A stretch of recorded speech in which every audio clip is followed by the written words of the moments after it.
Movie opens on a disturbing scene. A woman named Violet lies injured and bloodied on the ground, struggling to crawl away. But before she can escape, her husband Blake shows up and brutally kicks her back down. Moments later, Blake points a gun at Violet, then does something unexpected. He hands her the gun and urges her to pull the trigger. Fast forward a few years, and Violet's life looks very different. She's healed, rebuilt herself, and now works as a therapist, helping women who've survived domestic abuse, women just like she once was. One morning, Violet receives a text from a man named Henry, asking her out on a date.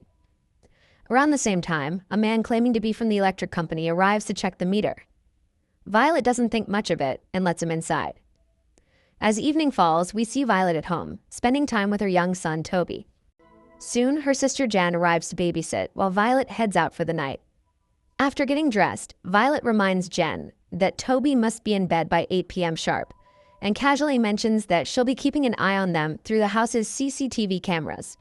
Violet then arrives at an upscale restaurant located high above the city.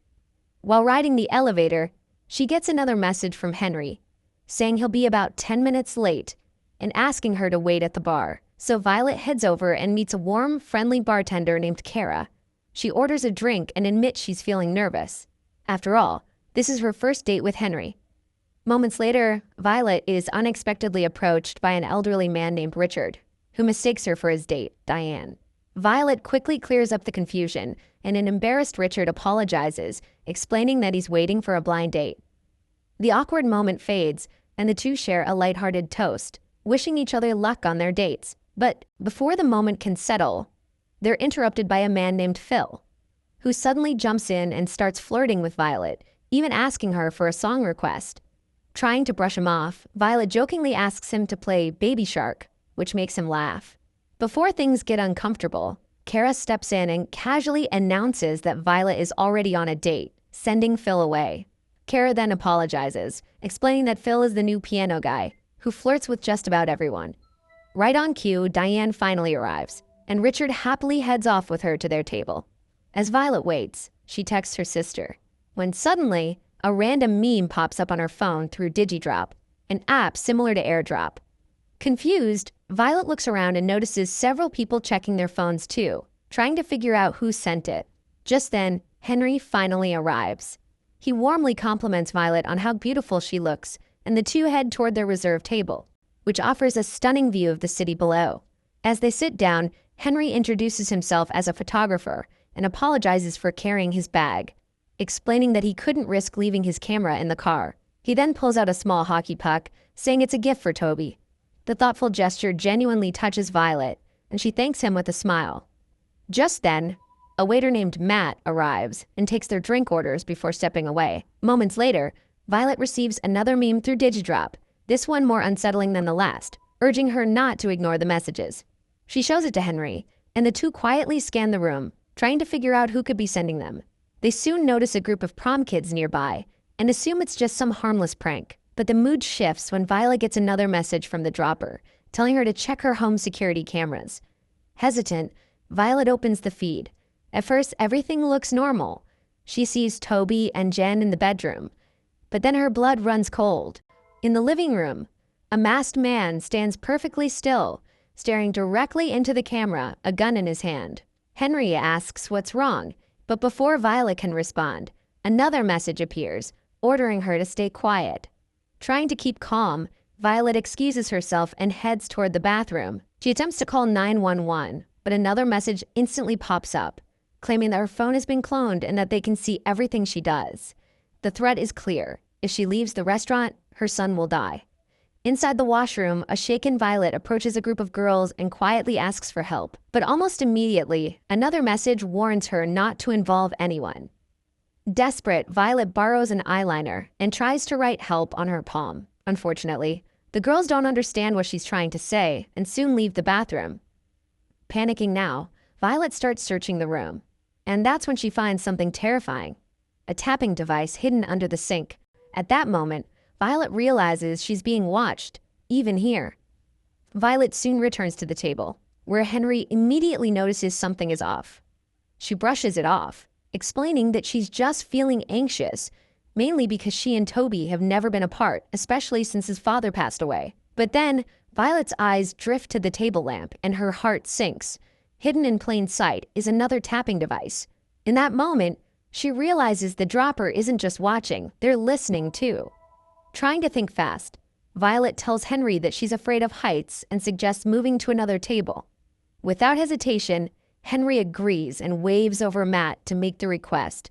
A few minutes later, Matt returns, saying he's managed to arrange a different table. But before Violet can respond, another message flashes on her phone. She's warned not to switch tables, or Toby will be dead within a minute. With no choice, Violet panics and quickly changes her mind, saying they actually chose this table for the view and would prefer to stay. Both Henry and Matt are confused, but they agree. Not long after, Matt comes back and asks if they're ready to order. As he stands there, Violet secretly messages the dropper, asking what they want. The response is immediate. She's ordered to retrieve the SD card from Henry's camera, and how she does it is entirely up to her. Her heart pounding, Violet slips off her watch and quietly places it inside her purse, while Henry's attention is elsewhere. Once Matt leaves, Violet pretends to panic, claiming she's lost her watch and swearing she was wearing it just moments ago. She asks Henry to check with the hostess to see if it's been found. As usual, Henry agrees and walks away. The second he's gone, Violet grabs Henry's camera from his bag. Scrolling through the photos, her pulse races. She finds multiple images of the city's mayor meeting with shady figures, along with financial documents exposing corruption and fraud. Without wasting a second, Violet pulls out the SD card and slips it away, just as Henry returns to the table. He tells her the hostess hasn't seen her watch, when another message buzzes on Violet's phone, ordering her to go to the bathroom. Keeping her composure, Violet tells Henry she must have left the watch in the restroom and excuses herself once again. Once inside the washroom, another message appears, ordering Violet to destroy the SD card and flush it away. With her son's life on the line, Violet doesn't hesitate. She smashes the card and sends it down the drain. Desperate, Violet begs the dropper to remove the man from her house. But the response is cold and immediate. Her job isn't finished yet. She's then instructed to check the towel dispenser. With no other option, Violet opens it and finds a small vial of liquid hidden inside. Her stomach turns as the next message arrives. She's told to slip the vial into Henry's drink and kill him. The dropper calmly assures her it will be quick and painless. Violet insists she can't do it, but the reply cuts deep. The dropper reminds her that she has killed someone before. Shaken and overwhelmed, Violet leaves the washroom, her thoughts racing as she wonders who could possibly be controlling her. Back at the table, Henry is already standing, assuming she's no longer interested. He politely says they can try again another time, pays the bill, and begins to walk away. In a moment of panic, Violet stops him and kisses him passionately. She asks him to stay, and Henry, surprised but clearly relieved, agrees. Just then, they notice Diane angrily calling Richard a jerk before storming out of the restaurant. Henry and Violet return to their seats, and almost immediately, the dropper urges her to finish the job. As Matt comes over to take their order, Phil starts playing the piano, the same Baby Shark song Violet jokingly requested earlier. That's when Violet gets an idea. She says she'd like to tip the pianist. Pulling out her lipstick, she quickly writes hostages along with her home address on a $20 bill, then hands it to Matt, asking him to pass it along. Moments later, Matt delivers the money to Phil. Meanwhile, Violet casually turns to Henry and asks more about his work. Henry explains that he's been the mayor's press photographer for the past 5 years. Violet pushes further, asking if the mayor is a good man. But Henry only gives a vague answer, carefully avoiding details. Nearby, Phil pockets the tip and starts to walk away. Then he notices the message written on the bill and completely freezes. Violet watches as Phil nervously tries to call someone, then abruptly returns to the piano and begins sipping his cocktail, clearly shaken. Just then, Matt arrives with their food, and Violet begins picking at her salad. But seconds later, she freezes, realizing something is terribly wrong. Almost immediately, a message from the dropper pops up, telling her she messed up. Violet quickly apologizes, but it's already too late. Across the room, Phil suddenly collapses, having unknowingly taken a spiked drink. Horrified, Violet pulls up her home security feed. Her heart sinks as she watches the masked man knock Jen unconscious and then lock Toby inside a room. The message comes through again, ordering Violet to finish the job. Meanwhile, Phil manages to get back on his feet and stumbles toward the elevator. But the dropper coldly informs Violet that Phil won't make it out of the lobby alive. Panic surges through her, but Violet forces herself to stay calm, pretending everything is fine. She suggests to Henry that they should lighten the mood with some tequila and quickly heads to the bar. In her rush, Violet drops her purse, and Henry notices her watch slip out. At the bar, Violet orders 2 shots of tequila and tries to discreetly slip the poison into one of them. But another message stops her, ordering her to do it at the table instead. When Kara asks if she wants limes, Violet declines and immediately heads back. As she returns to the table, Henry hands her the watch, explaining that it fell from her purse earlier. He looks upset now. Violet keeps scanning the restaurant, clearly on edge. Henry asks her to be honest, telling her that if something's wrong, he can help. That's when Violet is hit with a painful flashback, the night she tried to shoot Blake, but couldn't bring herself to do it. Toby, still a child, witnessed everything and cried in fear, until Blake suddenly turned the gun toward him. Back in the present, Violet finally opens up. She tells Henry about that night and admits that she feels like a bad mother because she stayed with her abusive husband even after Toby was born, exposing her child to trauma no kid should ever have to see. Feeling a connection, Henry admits that he's been in a similar situation himself. He explains that someone he trusted deeply turned out to be a terrible person, and because of that, many innocent people were hurt. Worse, he says there was nothing he could do to stop it.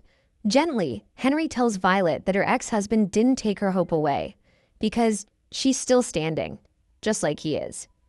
Violet smiles at that and tells him he's a good person. Then, thinking quickly, she says she forgot the limes and asks Henry to grab them from the bar. He agrees and walks away. In those few seconds alone, Violet's hands tremble as she spikes Henry's drink, her heart heavy with guilt. At the bar, Henry asks Kara for the limes, and she casually asks if Violet changed her mind, since she'd refused them earlier. That simple comment immediately raises Henry's suspicions. Henry returns to the table with the limes and reaches for the tequila, but Violet can't go through with it. At the last second, she deliberately spills wine on him, forcing him to set the glass down. As Henry heads off to clean himself, Violet's phone buzzes with a message. That wasn't very smart. Moments later, Kara approaches Violet, clearly concerned. She asks if everything's okay, saying Violet has seemed distressed all night. She even wonders if Henry did something wrong and offers to help. Violet assures her it's not Henry, it's something else entirely. That's when Kara drops a disturbing detail. She points out that Richard, the elderly man on the blind date, has been staring at Violet all night, even while sitting with another woman. Anger flares inside Violet. She grabs 2 shots of tequila, one of them poisoned, and walks straight over to Richard. She tells him she feels bad that his date left, and offers him a drink. But instead of taking it, Richard looks up and casually calls her by name. Violet freezes. She points out that she never told him her name. Realizing there's no point pretending anymore, Richard calmly asks her to sit down, and then reveals the truth. He is the dropper. Richard explains that he works for the mayor, and his job was to have Henry killed.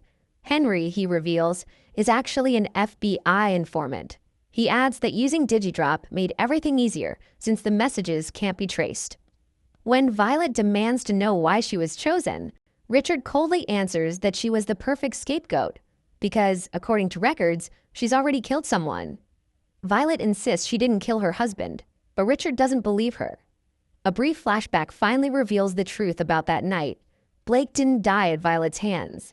He nearly shot Toby, but when police sirens grew closer, he turned the gun on himself instead. Back in the present, Richard coldly blames Violet for ruining his plan, accusing her of causing Phil's death by interfering. When Phil tried to call 911 to help her, Richard secretly spiked his drink without him noticing, and Phil unknowingly drank it. He smugly adds that everything Violet did, spiking Henry's drink, was caught on camera, leaving her with no way out. According to him, she now has only one option left if she wants to save her son: kill Henry. Just then, Henry returns. Thinking fast, Violet introduces him to Richard, casually claiming they're old friends. She then offers Henry a shot of tequila, one that appears to be poisoned. After Henry drinks it, Violet asks him to head back to their table and wait for her. Turning back to Richard, Violet urges him to call off his man at her house, insisting the job is done. Confident he's won, Richard orders the masked man to leave immediately.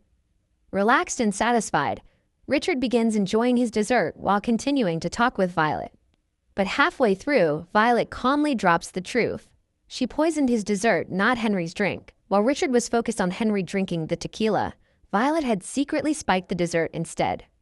Furious, Richard pulls out a gun. Before he can fire, Henry suddenly steps in front of Violet and takes the shot. Panic explodes through the restaurant as guests scream and scatter. Richard then chases after Violet, nearly shooting her, until Kara intervenes, causing the bullet to shatter a large glass wall instead. Enraged, Richard viciously stabs Kara and turns his attention back to Violet. As he points the gun at her, Violet notices the cracked glass behind him. At the same time, Richard orders the masked man to return to the house and kill Toby. Thinking fast, Violet grabs the small hockey puck Henry gave her earlier and hurls it at the cracked glass. The impact causes it to give way, and powerful winds rush in, sending Richard plummeting from the building. Richard dies from the fall, while Violet desperately clings to a tablecloth, barely managing to save herself. Just in time, an injured Henry rushes over and manages to pull Violet back inside the restaurant, saving her from falling. Moments later, Violet checks her home security feed, and her heart drops. The masked man is moving toward Toby's room. Without wasting a second, Violet grabs Henry's car keys and tells him to call the police. Before leaving, she checks on Kara, who's still alive, and reassures her that help is on the way. Violet then races through traffic, desperate to get home. While back at the house, Jen regains consciousness and frantically searches for Toby. The masked man manages to grab Toby and tries to hurt him, but Jen fights back, stabbing him in the leg and pulling Toby out of danger. The two lock themselves inside a room and barricade the door with furniture. Unfortunately, the intruder breaks in and shoots Jen in the arm.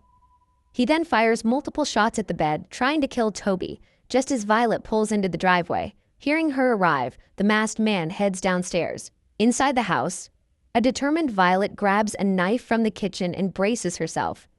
Moments later, the intruder enters the living room. Violet attacks and stabs him, but he quickly overpowers her and throws her across the room. That's when he removes his mask. Violet is stunned to realize he's the same man who claimed to be from the electric company earlier that day. As he prepares to finish her off, something unexpected happens.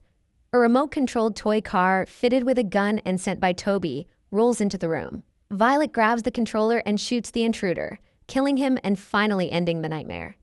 Mother and son reunite, holding each other tightly as the terror finally fades. Sometime later, we see Henry recovering in the hospital. The news reports that the mayor's office has been exposed in an embezzlement scandal tied to the restaurant incident. Violet visits Henry, and he thanks her for saving his life. Jen, also recovering at the same hospital, playfully teases the two before leaving them alone. The movie ends with Violet and Henry agreeing to give it another chance, this time planning a second date. So friends, that's the movie. Thanks for watching, and I'll see you in the next video.